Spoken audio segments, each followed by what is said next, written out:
Oi, meu povo, tudo bom? Estou aqui hoje para falar com vocês de um assunto muito interessante que é chamado coesão textual. Afinal de contas, o que é coesão textual, professora Carol? Bom, até aqui você já deve ter entendido como funciona mais ou menos um texto.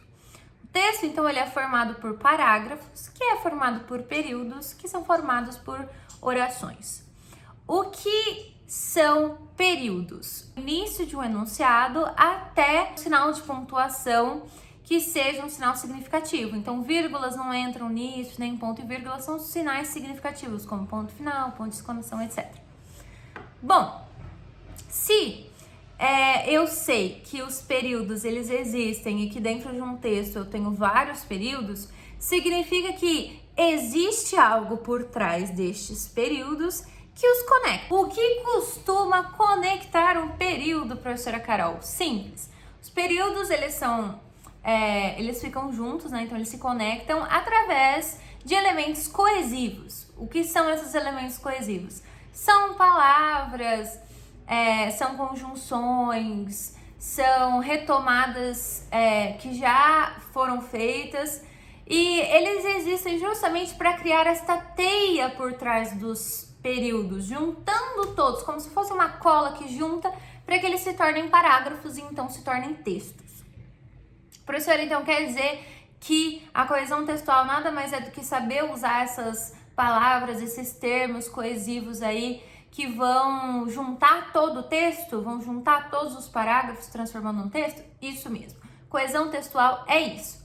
Existem alguns tipos de coesão textual, a coesão referencial e a coesão lexical, e nós vamos falar primeiro sobre a coesão referencial.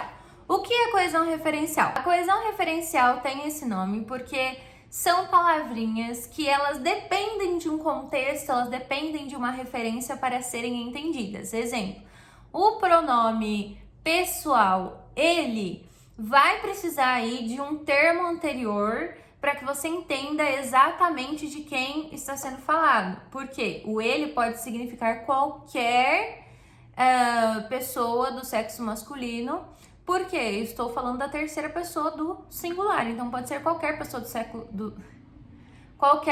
sexo masculino. Se eu não especificar. Se eu especifico e faço uso mais para frente do pronome pessoal do caso reto, eu estou retomando algo que já foi dito anteriormente. Portanto, eu estou fazendo uso de um elemento coesivo. Estou retomando. Então, professora, o uso de pronomes pessoais do caso reto é também uma forma de fazer coesão textual? Sim, é uma das formas. Outra forma de fazer coesão textual referencial é através de pronomes demonstrativos. Isso, aquilo, aquele, disso, dessa, porque são coisas que dependem também de um contexto já falado anteriormente para que você consiga ter a total interpretação. Por isso, eles são elementos coesivos também. A classe gramatical de advérbios é outra classe responsável por fazer a coesão referencial. Por quê? Advérbios como aqui, lá, onde são advérbios que eles dependem também de uma referência, de alguma coisa já dita anteriormente para que isso faça sentido. Lá, então, são palavrinhas que também se encaixam nessas palavras de retomada, de coesão, termos coesivos. Por sua vez, os pronomes meu, teu, nosso também se encaixam como termos coesivos, porque eles são também palavras que dependem de uma referência já existente dentro ali do texto, para que você consiga entendê-las completamente. Não quer dizer que você não entenda sem essas referências, você entende, mas você pode entender equivocadamente. A coesão lexical é um pouco mais ampla, porque ela não depende somente daquilo que já foi dito, mas ela pode pegar outros significados, sinônimos, hiperônimos, hipônimos que entrem aí no texto para retomar algo que já foi dito. Eu posso, por exemplo, fazer uma coesão por expressão qualitativa, ou seja, é como se eu atribuísse Aí, principalmente profissões. Então, eu estou falando de uma pessoa, por exemplo, Caroline Marnardes dos Reis começou a dar aula no ano de 2019 no Colégio Adventista de Paulínia, no Colégio Adventista de Campinas. A professora teve sua formação, nananana. Então, eu estou retomando aí, dando uma característica, que é a característica da profissão da Caroline Marnardes dos Reis, que é professora. Então, isso é uma forma de retomada de conteúdo, retomada de termo, portanto, uma forma de coesão textual. Outra forma de coesão é através da repetição do sobrenome daquele a quem você está se referindo, se for pessoa, né, obviamente. Então, quando você, por exemplo, está falando de Leonardo da Vinci, é comum em textos artísticos e literários você estar falando do autor, de um pintor e afins, e de repente, mais pra frente, daqui 1 ou 2 parágrafos, você encontrar somente o sobrenome desse pintor, desse autor, desse músico, tá? Porque existe esse tipo de coesão. Estou retomando quem é essa pessoa, porém, sem precisar ficar repetindo o nome dela diversas vezes. Podemos usar também palavras sinônimas ou expressões sinônimas que tenham significados parecidos. Então, eu posso falar como, por exemplo, o pesquisador, o estudioso, o aluno, o estudante. São palavras sinônimas e que, se você usar, você sabe que está se referindo à mesma pessoa ou ao mesmo termo que já tinha sido falado anteriormente. A coesão ela também acontece pela relação entre hiperônimos e hipônimos. Se você não lembra o que é hiperônimo ou um hipônimo, dá uma olhada nas outras aulas que a gente já teve, para que você consiga entender melhor o que é hiperônimo ou hipônimo. Mas, basicamente, hiperônimos são termos mais abrangentes, enquanto hipônimos são termos mais específicos. Exemplo, talher é o hiperônimo de garfo, enquanto garfo é o hipônimo de talher.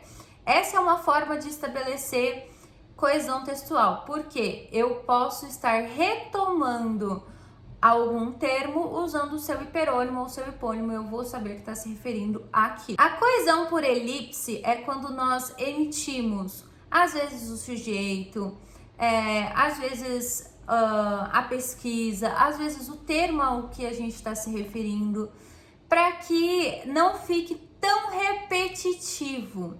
Então, a coesão por elipse é quando eu deixo alguma parte em ausência, alguma parte que já foi dita em ausência, para que aquilo não fique tão repetitivo. Isso acontece muito também nos sujeitos. Você provavelmente conhece isso como sujeito desinencial, mas a coesão por elipse ela acontece dessa forma e não só em relação ao verbo. Então, a gente pode ter aí várias formas de ter essa coesão por elipse. E é uma coesão mais comum, as pessoas fazem mais até sem perceber. A coesão por frame ou frame é uma coesão que ela acontece por conta do seu repertório sociocultural, ou seja, é uma coisa que, dada a situação, dado o contexto, aquilo se encaixa muito bem. Exemplo, se eu estou falando sobre compras, eu posso citar uma nota fiscal ou um cupom fiscal e eu vou saber que está se referindo ao papel que sai de dentro da maquininha na hora que você compra alguma coisa, em que todo vendedor ele precisa te dar aí na hora de você, depois de você ter efetuado o pagamento. Então, quando existe uma coesão por frame, a gente tem essa questão mais do contexto em que aquela situação comunicativa está acontecendo. Outro tipo muito interessante de coesão textual, e que vai ser o último tipo que eu vou falar para vocês hoje, é a coesão textual por metonímia. Para quem não lembra, metonímia é uma figura de linguagem, tá? E essa figura de linguagem, ela é responsável, por exemplo, por trocar obra por autor, por trocar produto pelo criador. Então, por exemplo, eu posso falar Bombril. Lá em casa a gente usa Bombril. Só que, na verdade, nós não usamos Bombril, porque Bombril é o nome da marca. Nós usamos a palha de aço, que é o produto. Então, eu tenho uma metonímia. Isso pode acontecer no decorrer do meu texto como forma de coesão, de estabelecer uma coesão aí para o meu texto. Vamos agora ver alguns tipos de coesão. Primeiro exemplo é o seguinte: vamos supor que eu queira juntar dois períodos que são: os legumes são importantes para manter uma alimentação saudável e as frutas também são importantes para manter uma alimentação saudável. Veja que fica muito repetitivo, fica estranho. O que a gente pode fazer? Nós podemos emitir a questão do são importantes para manter uma alimentação saudável, que é o que se repete nos dois períodos, e manter só o sujeito. Então ficaria mais ou menos assim: os legumes são importantes para manter uma alimentação saudável e as frutas também. Eu tenho aí uma coesão feita por elipse, em que eu omiti aquela informação que se repetia dentro do meu período. Outro exemplo que pode acontecer é o seguinte: elas gostam de jogar bola e elas gostam de dançar. Veja que aqui a informação que se repete é o sujeito elas. Como que eu posso então fazer essa ligação? Posso dizer elas gostam de jogar bola e gostam de dançar.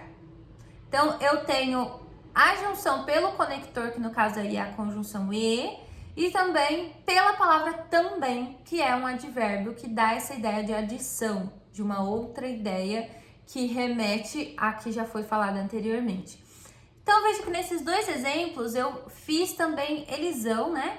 Eu tirei aí ou o sujeito ou o termo que se repetia, a informação que se repetia, e eu consegui fazer uma coesão com sucesso. Basicamente, a coesão é importante não só na hora de você fazer uma redação escrita, mas na hora de você escrever qualquer mínimo parágrafo. A coesão é extremamente importante para que você evite repetições excessivas, para que você evite pleonasmos e outras coisas que podem vir em decorrência de não fazer uma coesão textual correta. Dentro da própria correção de redação do Enem, nós temos uma competência que é separadamente para coesão e coerência, ou seja, é levado muito a sério essa questão da coesão textual. Por isso que nós vamos bater tanto nessa tecla. Bom, se você gostou, não perca a próxima aula que nós vamos falar de coerência textual. Tchau!